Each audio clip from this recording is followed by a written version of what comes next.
Last night we told you about the new school bond that passed by nearly 65% of the voters in Putnam County. The nearly $50 million bond would help fund a new middle school in Hurricane and then also have some upgrades to the school's athletic fields. Now, Luke Hamilton reports the project in the bond may not happen if funding isn't approved by the end of this year.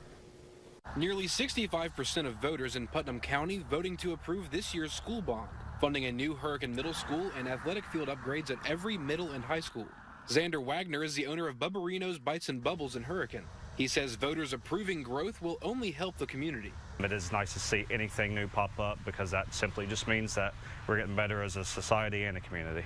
25 of the nearly $75 million for the projects will be used to help build the middle school, but it still needs to be approved by the school building authority. The executive director of the SBA, Andy Neptune, says if the project is approved, there are other options to make it work. Authority members will agree to multi-year that and phase that out a year or two, which will help, some overall costs and maybe allow us to do some other projects as well.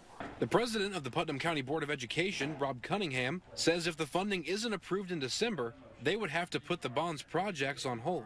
Well, that's all we could do. We don't have the financial means to build a $50 million school on our own. So, we're going to have SBA assistance to be able to do that.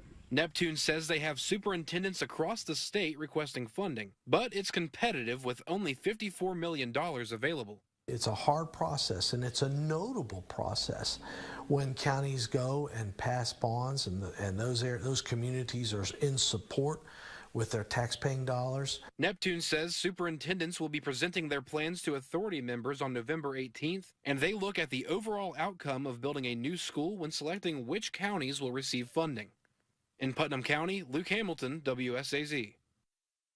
Now, the president of the school board says even though voters pass the bond, none of the projects will be finished until funding is approved, and there will not be a new tax rate from the school bond.